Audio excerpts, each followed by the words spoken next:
So let me show you the cards. This is your energy. This is how your partner sees you, and this is what you're bringing to the table. We have here the Queen of Pentacles. She's really pretty. Your partner sees you as someone who is dark-skinned and exotic. Okay, for those with dark skin who are quite exotic looking, you're different from the people that they have dated in the past. You're very, very beautiful. You look nice. You are very presentable. You look very sure-footed for whatever reason. You're self-sufficient. You know how to make money. You work a lot. You take care of yourself. You're financially independent. You have a lot of abundance, but you're very closed off emotionally. In this deck, it basically indicates, you can be male or female watching this, but your partner sees you. You can have green eyes or blue eyes, is what I'm seeing here. The green border really jumped out at me. And, you're just very, very exotic. You're not something that they're used to. And you might also have a lot of Taurian characteristics about you, because with this green, I feel like it's an earthy energy. Okay, it's someone who's very practical.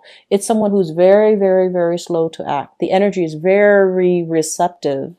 It's not somebody that acts. It's not somebody that makes a move. It's not something that makes their feelings known. And it's not somebody that, it's almost like it's work, work, work. And it's also, you look really attractive and presentable, and people are coming at you, but you're not really reciprocating. You're not really making yourself known. And you're definitely looking at somebody and flirting with somebody. And, when they see you, I feel like, or when you see them, I feel almost like this damsel in distress type of energy, where you soften up, where you ask them, can you help me do this? Can you help me do that? Your voice gets a little bit different. Your demeanor is different. So you definitely, for singles, you have somebody that you're eyeing, okay? This is the person that you're dealing with. And the message I'm getting from this card is forget me not. This is someone that is not easy to forget. They're very memorable. They have a very strong personality. They have a very strong impact in your life. So we have here the King of Swords, and this can be an air sign, an Aquarius, a Gemini, or like another Gemini that you're dealing with, or a Libra, Aquarius, Gemini, or Libra. This is somebody that is very, very focused on the head, the upper chakras, okay? He's got wings on his head, very mercurial. So you might be dealing with another Gemini or someone with strong Gemini traits. Very analytical, very concise with communication, someone who's very strategic. They plan things out in their lives, and they execute plans that they spend a lot of time, on, okay? So I feel like they do things with a purpose. They do things with an agenda, and every action leads towards an objective. So in a way, they can be very intimidating. They get things done, their plans come to fruition, and everything they say, you see it manifest. So this is someone who's a doer. This is someone who's just not just there to talk, they're strategic.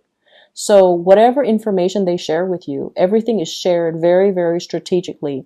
And I feel like with this person, their presence is really strong. I am seeing like someone who makes such a huge impact. And the blue flower, the forget-me-not, this is someone that is a really major player in your life, and you can't really shake the connection. You're really looking at them, and I feel like they intimidate you. They really intimidate you, and they look at you like they're very interested in you, but they would like to see some type of acknowledgement from your end. Do you like me or don't you like me? They seem to me to be like a little bit impatient, and they're going to make their feelings known. So for example, if I'm feeling almost like I'm feeling almost like they're losing their patience. It's taking so long. The connection is taking so long. And I also feel as well, with the wings on his head, maybe the two of you are not really talking about the right things. Maybe the emotions and the connections is being suppressed because you're working a lot, because they've got a lot of plans, because this is somebody who's a doer. And if they don't see the same actions from your end because you're not really making any plans to connect with them, and yet the two of you, the attraction is really undeniable. I mean, they're clearly looking at each other. And this person is getting, look at his face. He's like, what's going on? And he's just like kind of grouchy looking, like impatient. And I feel like this is somebody who likes animals, who's very soft inside, but he's so upper chakra focused that he talks about things that might just be, very platonic. But there's definitely emotions here. There's definitely attraction. They find you very beautiful, and they find you possibly, it's almost like your beauty intimidates them, whereas their intelligence intimidates you. Like your beauty intimidates them and their intelligence intimidates you. So if this sounds like somebody that you're dealing with, they might not even be an air sign, but I feel like their patience is wearing thin, okay? Mainly because they want to make that connection, but you're not really giving them any signals, like a green light. Green light, there we go. Green border, green light. You need to send them some type of a signal. The other person that you might be dealing with, or what you're hoping to come into the picture, because all of these cards are major arcana cards. We have here the Death card, wanting that change, feeling like you're a Skeletor, okay? You're this person walking around kind of cold in an environment where you don't have skin, you don't have a heart, you don't have feelings. Feeling like you're just going through the motions in a very barren landscape. Feeling like you're just going to work and home. Not feeling inspired in your life, and wanting to find that spark of passion. Wanting to find some type of a reprieve. Wanting, a change. And I feel like you've been feeling this for some time. And you have a partner that's coming into your life that's going to bring all of that with the Judgment card. The Judgment card is contact, communication. You've been waiting and praying for something for quite some time. And this is why I mentioned many of you wanted a new start for a very, very, very long time, because the status quo is not working anymore. And I feel like, this little angel here is bringing about clothes and warmth and prosperity and the green and just like opportunities. So you're headed in this direction, which is communication, contact, breakthroughs, realization, epiphanies, awakening, revelation. So I feel like all of these words signifies a brand new start, and yet you're not making the start. Okay, you're apprehensive, and I feel like you expect the other person to make a move. And what's coming through as well is a communion. I'm using all these biblical terms, but I feel like, there's so much like angelic presence. The Temperance card, it's like the two people coming together. And it takes two people to step forward to one another to come to a mutual space of understanding. And the image that I'm really drawn to is that tree. And every time I think of tree, I think of somebody who is like a very old soul. So you might be dealing with someone who's a very, very old soul. They have things to do, places to go, and they need to travel to raise their vibration. And what that means is they want to learn. They don't like to have opportunities pass them by. And so if they see you as someone who lets opportunities pass you by, they might not feel like you're the right person for them. So I see like on a very deep soul connection, and I also feel like somebody is teaching you a lot about yourself. Someone is revealing to you that you've been behaving like this. You might have been clinging on to a lot of, earthly things, homes, financial security, and you might not have acted in a way that allows that's really nourishing your soul. You might have everything at your disposal, but if you're like the skeleton here, where you're operating in a barren landscape and you don't feel human and you don't feel like you matter, and then you let these opportunities pass you by, it can be very detrimental. So someone is bringing in this realization and this major awakening in your life, and you start to feel passion and that sense of communion again, that sense of like you're meeting someone who is a kindred soul, who's teaching you a lot about the world, who's an old soul, and they can give out a lot of insights and advice. Then go for it. Okay. So I believe it was last week where there might be third parties.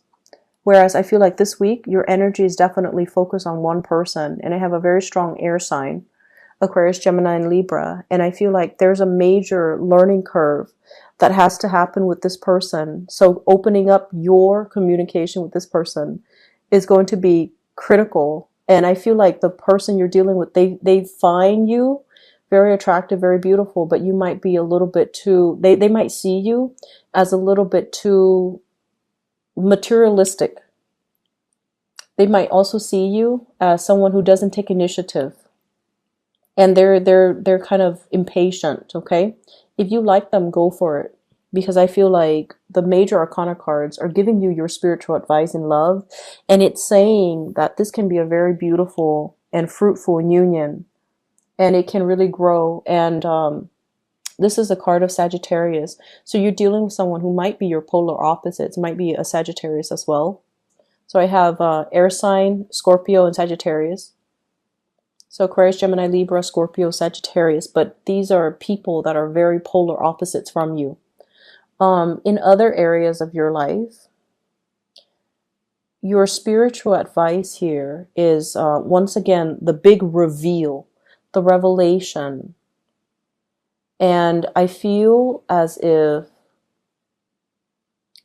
it's a continuation of the love reading. That's what it feels like to me. And I feel like it harkens back to last week's energy where there might be a third party interfering. So I hate to,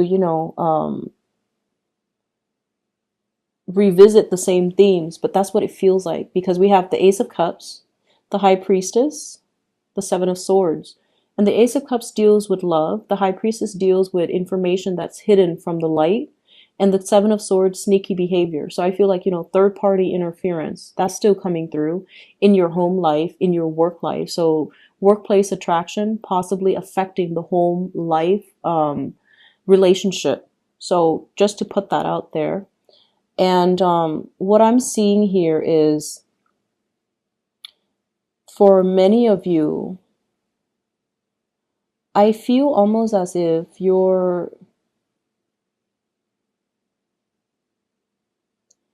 there is like a big revelation in terms of long-term goals, okay? It's like you're achieving something, or you're finding the path towards achieving something that you really want.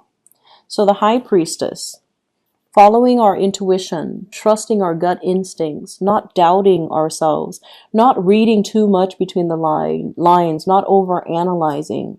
Let go of that Virgoan energy and just kind of live in the moment and feel things out, and kind of like lift the veil from your face so you can kind of see what's in front of you. And this is pretty much, what makes you happy, what really drives and inspires you, and finding ways to embody these things, or to incorporate the things that you love, the things that you enjoy, back into your life. And I feel like it's saying the key to happiness.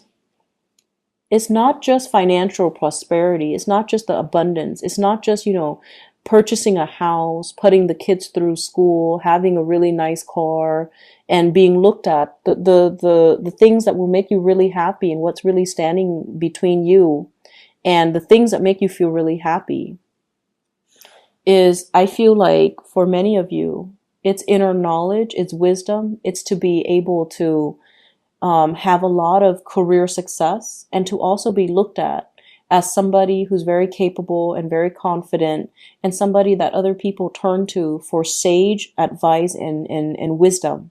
So I feel like for many of you, you might have been chasing after the wrong things.